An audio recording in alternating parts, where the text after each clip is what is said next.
Toutes les marques rencontrent un jour un plafonnement dans leur business et ce plafonnement se remarque à travers différents signaux. Souvent, ça peut être un taux de conversion qui jongle, qui est en dents de scie. Ça peut être également une LTV, donc une récurrence qui est absente. Ça peut être une marge qui s'effondre. Ça peut être tout un tas de signaux finalement qu'on va repérer. En général, un plafonnement, tu le remarques quand tu sens que tes bénéfices sont déjà en train de descendre, que tu sens que ta clientèle commence à partir, qu'elle revient de moins en moins souvent et que tu as de plus en plus de peine à faire des ventes. Dès ce moment-là, tu vas commencer à te heurter à un plafond de verre. Et ce plafond de verre, il n'est pas anodin et je vais te dire en fait, il dépend que d'une seule et unique chose, d'un manque de cohérence structurelle.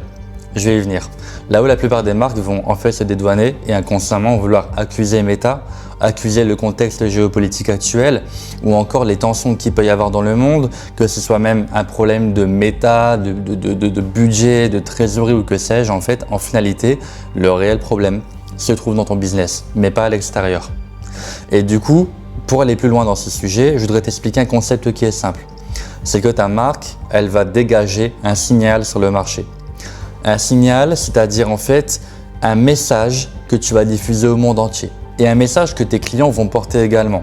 C'est-à-dire que selon l'endroit où tu vas aller acheter, tu vas envoyer un signal de toi aux autres. Quand tu portes une marque de vêtements ou une autre, quand tu roules dans une voiture ou une autre, tu n'envoies pas le même signal. Tu n'envoies pas le même signal quand tu roules en Dacia, en BMW, en Porsche ou en Lamborghini. Tu n'envoies pas non plus le même signal quand tu portes du Lacoste ou du Louis Vuitton. Et je t'invite vraiment à réfléchir à ce concept de signal. Quand je te parle de signal, je te parle du coup d'un message qui va effectivement être transmis, qui est celui qui dit « je prends soin de mon corps »,« je suis un homme fortuné, puissant, séduisant », je peux être une personne soigneuse de ma famille, que sais-je encore. Donc tu envoies un message. Et lorsque tu envoies ce message, il est important de comprendre que pour le construire et attirer la bonne clientèle, celle que tu souhaites et celle qui va acheter, qui va être fidèle durant toute la durée de la création de ta marque, il est impératif que tu travailles sur cette structure. Si tu ne travailles pas dessus, qu'est-ce qui se passe? Tu attires des opportunistes qui ne sont pas intéressés véritablement par ta marque. Et du coup, qu'est-ce qui va se passer? Ces opportunistes ne vont acheter que lorsque tu fais de la promotion, que lorsque tu fais des réductions et lorsque tu n'en fais plus, ils vont disparaître. Tu vas également être dépendant à la publicité, en plus de la promotion, et tu vas avoir du mal à retenir tes clients sur la durée. Donc en finalité, c'est un cercle vicieux dans lequel tes bénéfices vont s'effondrer, dans lequel tu ne vas pas savoir convertir sur la durée et donc ta marque est sérieusement menacée. La cohérence de ce signal se repose sur 5 piliers et ces 5 piliers doivent être travaillés en profondeur si tu veux obtenir de vrais et gros résultats. Les voici. Le premier, c'est ton offre. Travaille sur une offre qui est irrésistible. Quand je parle d'offre, je parle d'expérience, je parle de transformation et je parle surtout d'une équation simple que Hormozy décrit qui est la suivante. L'augmentation des résultats, l'augmentation de la valeur perçue, tout en diminuant à la fois les risques pour le client et les sacrifices. J'en ai fait un détail dans une autre vidéo si tu veux en savoir plus sur comment créer une offre qui est irrésistible. Deuxième point, c'est ton pricing. Il faut que ton pricing soit assumé et qu'il ne soit pas justifiable. Ne justifie pas ton pricing parce que tu as telle ou telle qualité, telle ou telle composition, telle ou telle fonctionnalité. Parce que tu te décrédibilises immédiatement. Tu dois imposer un prix ferme sans avoir besoin qu'il soit négociable, justifiable. Juste, c'est ton prix, d'accord? Un prix basé sur la valeur perçue et non plus basé sur la justification de ta composition. Comment tu expliques qu'il y a des marques qui vendent bien plus cher que d'autres, où on trouve des chaussures à 180, 300, 500 euros, alors que la composition est tout à fait similaire à des compositions que tu trouves sur des baskets de supermarché. Troisième point, l'image. Quand je parle d'image de marque, mais je parle aussi de ce que tu dégages à l'extérieur. Essaie de réfléchir à comment tu peux aligner à la fois ton offre et ton pricing avec une communication adéquate. Quels sont les angles marketing que tu exploites, avec qui tu travailles, quels sont les influenceurs que tu sélectionnes, comment tu crées ta publicité sur tes réseaux, avec quel magazine tu collabores, etc., etc., etc. Ensuite, point supplémentaire, il y a l'expérience. Et l'expérience, c'est l'expérience mémorable. Je parle du coup de comment tu vas pouvoir générer une expérience auprès de tes clients de façon à les faire revenir. Créer de la récurrence, c'est aussi par créer une expérience mémorable. Aujourd'hui, on est à l'ère de l'IA Et aujourd'hui, il y a quelque chose de très fascinant avec l'IA, c'est qu'on est capable de générer des vidéos automatiques. Aujourd'hui, techniquement, je n'ai pas encore la réponse de comment, mais je sais que c'est faisable. Ça aurait été par exemple de préparer une vidéo personnalisée pour chaque client en les remerciant de l'achat qu'ils ont fait dans ta marque et en procurant cette vidéo par email au client au moment de la livraison. Ça peut être quelque chose qui peut arriver dans un futur proche si ce n'est pas encore faisable techniquement. Mais ce genre de petits gestes augmente considérablement la valeur perçue de la marque et l'expérience que ça génère. Ça crée une proximité qui donne envie de racheter dans cette marque puisque aucune autre marque ne fait ça encore aujourd'hui. Dernier point encore par rapport à la marque, c'est la distribution. Oui, effectivement, selon là où tu vas vendre tes produits, selon aussi qui tu vas sélectionner comme partenaire, ça va influer et du coup avoir un impact sur ton chiffre d'affaires.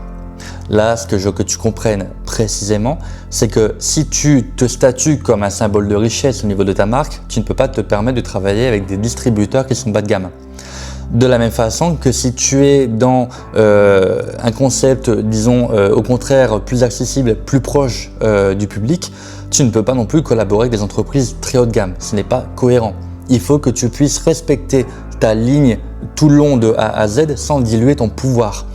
Et pour ce faire, il faut impérativement que ces 5 signaux soient alignés. Tu ne peux pas avoir une offre alignée sur le symbole de richesse, en même temps un pricing aligné sur un signal de proximité avec ton client, genre 20 €.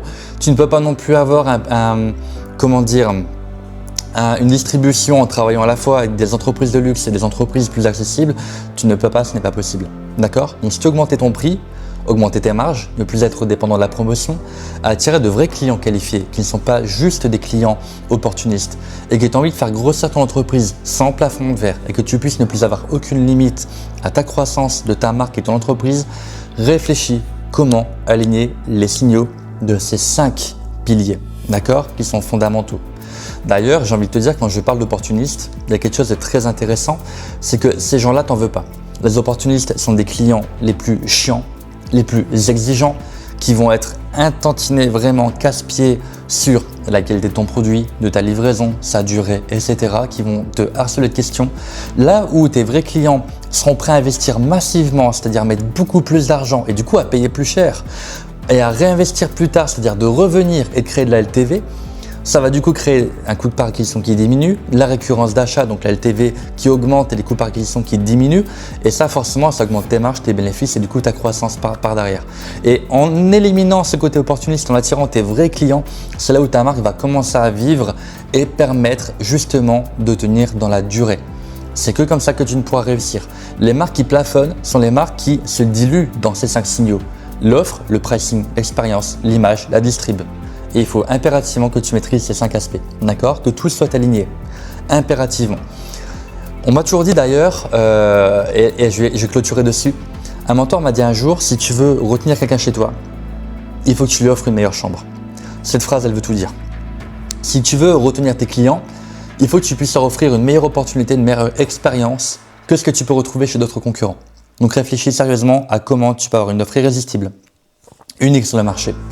Comment tu peux justifier ton pricing par la valeur perçue de façon totalement assumée.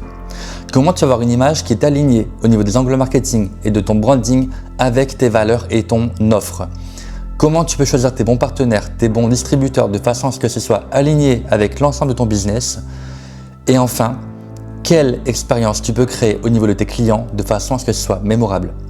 Si tu as besoin d'en parler, tu sais que dans le lien, dans les commentaires, tu trouveras un lien pour prendre rendez-vous. Tu peux également me communiquer tes questions directement sur les réseaux que tu peux trouver également dans la description de cette vidéo. Et n'hésite pas à échanger avec moi, je pourrais davantage développer si tu as besoin de plus de renseignements par rapport à tout cela. En attendant, je te souhaite une très belle journée et je te dis à très bientôt.